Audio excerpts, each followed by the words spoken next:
Por ahí abrís un libro de historia en algún momento y te enterás. Vamos a responder a Prestos desde el libro de historia. San Martín forjó un estado, Rosas le dio una ley para proteger su industria y Manuel Dorrego también lo intentó promulgar, pero lo asesinaron antes. Claro que hubieron 9 presidentes constitucionales antes del peronismo. Antes de Perón se vivió la denominada falsa democracia, hasta una década infame. Afirma Joaquín B. González en el discurso en el Senado de la Nación en 1902, este país, según mis convicciones, después de un estudio prolijo de nuestra historia, no ha votado nunca. La democracia la inaugura Irigoyen y no con pocas dificultades e imperfecciones. Si abrís un libro de historia, te vas a enterar que Ilía, Irigoyen y Alfonsín no fueron los únicos que dejaron el cargo con lo que tenían puesto. A Perón nunca lo encontraron en el Panama Paper y cuando vivió exilado hasta le tuvieron que prestar dinero. Los derechos adquiridos del gobierno de Perón no los inventó Perón. ¿No existe un asunto súper secreto? Sí. La revolución social venía bregando desde 1870 en el mundo. A Perón lo inventa el hambre, la miseria y el maltrato al trabajador en Argentina. El pueblo argentino inventó a Perón porque Perón hizo realidad sus derechos sociales. También el voto femenino, te guste o no, lo puso Perón, con el impulso de Evita, que a su vez es la banderada de las humildes. Yo sé que a lo mejor te molesta que te diga humildes, pero hay un libro que se llama Biblia y los nombra primero. Si agarrás un libro de historia y no un libro de histeria, te vas a dar cuenta que Alicia Moro de Justo hizo un proyecto de ley, pero quien lo hizo en realidad fue Perón. Porque todas las leyes y los derechos de los trabajadores fue una lucha de la sociedad argentina. Es una absoluta mentira que las leyes y derechos sociales sean una lucha de la sociedad argentina. Según los libros de historia, todos los viejos partidos políticos argentinos en 1945 hicieron una alianza con Brad, el embajador norteamericano, en la Unión Democrática. Te los voy a recordar. Unión Cívica Radical, Ricardo Balbín y Arturo Frondizi. Partido Socialista, Partido Comunista, Partido Demócrata Progresista, Partido Popular Católico y la Unión de Centros Independientes. Se sumaban Federación Universitaria Argentina, Federación Universitaria de Buenos Aires, Unión Industrial Argentina, Sociedad Rural Argentina, Cámara Argentina de Comercio, Centro de Ingenieros, Asociación de Abogados y Sociedad Argentina de Escritores, y muchos más. Todos contra Perón y los derechos sociales. Lo dicen los libros de historia. Bien, este es el plan momento. Ahora sí, continúe. También encontrarás en los libros de historia que el Partido Comunista, con la firma de Victorio Codevila, reclamó en un informe al Congreso, cito abriendo comillas, la intervención del Consejo de Seguridad de las Naciones Unidas en el caso de que Perón triunfase en las inminentes elecciones.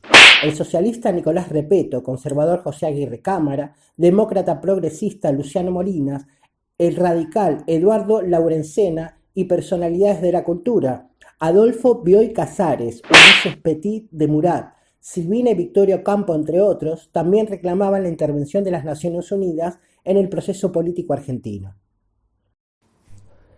Cito, abro comillas, desgraciadamente la continuada y ciega adhesión a anticuados conceptos de soberanía nacional e interpretación técnica de la doctrina de no intervención motivan que sean trabados los esfuerzos de quienes consideran que una acción colectiva es urgentemente necesaria si realmente deseamos vivir en un mundo pacífico y seguro. O casualidad, estas declaraciones del embajador norteamericano, Braden. Vos criticás al peronismo, pero gracias al peronismo. Otra cita, abro comillas, lo que no puedo concebir es que haya americanos que por un indigno espíritu de partido se unan al extranjero para humillar a su patria y reducirla a una condición peor que la que sufríamos en los tiempos de la dominación española. Una tal felonía ni el sepulcro la puede hacer desaparecer. 10 de julio de 1839, un tal José de San Martín. En otras palabras, los trabajadores que hicieron el 17 de octubre lucharon por los derechos sociales. Algunos no eran ni esperma de gorila. Que el descanso dominical no es del peronismo, es del gobierno de Roca. Una cosa es cierta, el descanso dominical no lo inventó Perón, pero tampoco lo inventó Roca. Cito, la celebración del domingo cumple la prescripción moral inscripta en el corazón del hombre, de dar a Dios un culto exterior, visible, público y regular, bajo el signo de su bondad universal hacia los hombres. Santo Tomás de Aquino en la Suma Teológica, 1230. El culto dominical realiza el precepto moral de la antigua alianza, cuyo espíritu y ritmo recoge celebrando cada semana al Creador y Redentor de su pueblo. Es decir, el descanso dominical es algo más profundo. Roca en 1905 puso una ley, pero el que la hizo realidad fue Perón. Las vacaciones pagas son de 1933 con Uriburu y la jornada de 8 horas de don Hipólito Yrigoyen, al que le falsificaban los diarios, los correligionarios que se fueron luego a la Unión Democrática. Si abrís un libro de historia, también te vas a enterar que quien reivindica a Yrigoyen es Perón. La primera ley de jubilaciones, Alvear en 1924, la ley de protección de trabajo, mujeres y niños en 1907, la aportaron los socialistas. La ley de accidentes de trabajo en 1915 San Peña. Pero todo eso se quedó en la letra muerta. El único que las vivificó y agarró un libro de historia fue Perón. En los libros de historia queda en evidencia que los participantes de la Unión Democrática hicieron también el golpe de Estado de la Revolución Libertadora. Juntos promulgaron el 5 de marzo de 1956 la prohibición de la palabra Perón, la marcha peronista, los símbolos del peronismo, vaciaron de conocimientos las universidades, expulsando a todo profesor que entendía se vinculaba con el peronismo. Si no querés agarrar un libro de historia, googlealo. La Revolución Fusiladora suspendió la Constitución de 1949 que había incorporado los derechos humanos de diciembre de 1948, añadiendo los derechos de la ancianidad, del niño, de los trabajadores, de la familia y la cultura, sin tocar los derechos individuales. Y sí, fue Perón. Ese golpe de Estado, la Revolución Fusiladora, formó el 28 de octubre de 1956 una junta consultiva presidida por el almirante Isaac Rojas y los partidos políticos, te nombro algunos. Que por favor no voten más a ningún peronista. Oh, ¿y ahora quién podrá defenderme? Unión Cívica Radical, Oscar Allende, ¿te suena? Partido Socialista, Alicia Moró de Justo y Alfredo Palacios, designado embajador en Uruguay, es decir, el premio por la participación en el golpe. Partido Demócrata Nacional, Partido Demócrata Progresista, con Julio Argentino Noble, también te sonará, Partido Demócrata Cristiano. La Revolución Cívica Militar de 1956 promulgó el Decreto Ley 10.362 de Ley Marcial. 10.363, reglamentación de la aplicación de la ley marcial. Y un día después, la 10.364, pena de muerte. Leo textual, artículo 1, impónese la pena de muerte por fusilamiento a los siguientes individuos: coronel retirado Alcibiades Cortines, coronel retirado Ricardo Ibaceta, teniente coronel retirado Oscar Cogorno, capitán Dardo Cano, capitán Eloy Caro, teniente primero Jorge Noriega, teniente primero de banda Néstor Marcelo Videla, suboficial principal Miguel Paolini, suboficial principal Ernesto Gareca, sargento Hugo Quiroga, cabo primero músico Miguel Rodríguez. En forma clandestina, los basurales de León Suárez fusilaron al general Valle y otras 17 personas. Esta revolución libertadora llevaba en los aviones la frase «Cristo vence», «Pobre Cristo». Tiraron 2,5 toneladas de bombas en Buenos Aires, matando más de 1.000 personas, más que los ingleses en Malvinas.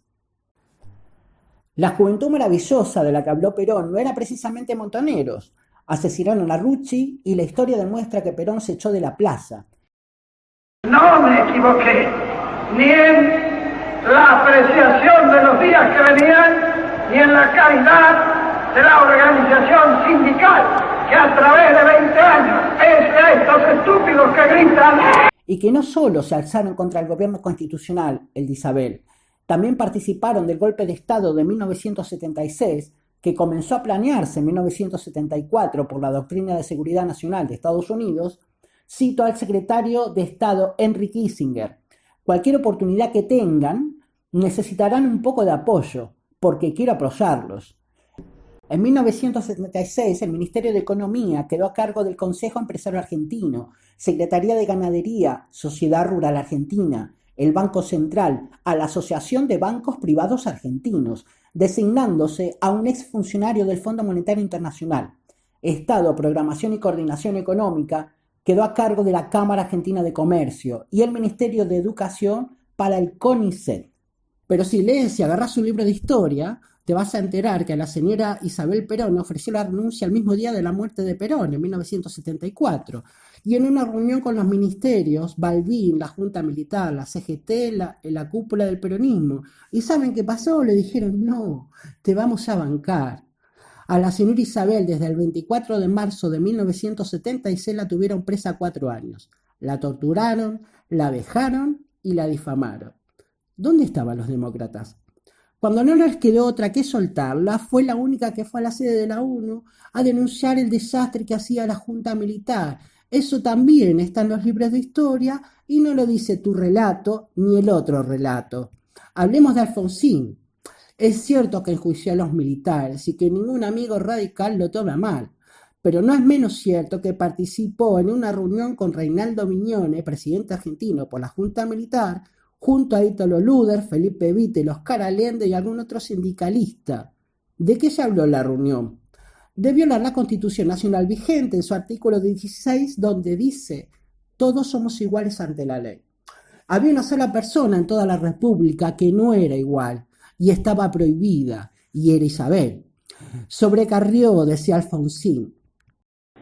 Otra candidata, la doctora Carrió, enemiga de la Unión Cívica Radical. De lo peor que se pueda pedir en cuanto a enemigo, porque es hipócrita. Te enteres que esa gorda que vive gritando, te enteres que esa gorda que vive gritando, te enteres que esa gorda que vive gritando. Porque le falta estabilidad emocional, entre otras cosas. No se equivocó. Podríamos decirte más, pero es mejor dejarlo ahí. Mientras jugás a ser de youtuber, teniendo algo de fama y ganar un poco de dinero, pasás por alto estos hechos que incluyen muerte, persecución y lucha por la democracia. Tu ingratitud alcanza a expresar cuanto te da la gana, llegando al ridículo de afirmar que nuestros padres no pudieron. Proponés mirar para adelante y no atrás. Crees que es una casualidad que vivimos en democracia. ¿O no fueron nuestros padres quienes lucharon por ella? Mira, no diferenciar entre Kirchner y Perón es la mejor forma de entender la ignorancia y la decadencia de una porción de jóvenes rodeados de tecnología. Leer no es reproducir con sonidos los símbolos que hay en un papel. Es un proceso mental y visual donde nos disponemos a deducir significados, interpretar un contenido, comprender, descifrar, comparar los mensajes, realizar inferencias, cuestionamientos. Es decir, antes de celulares y YouTube, es necesario aprender a leer.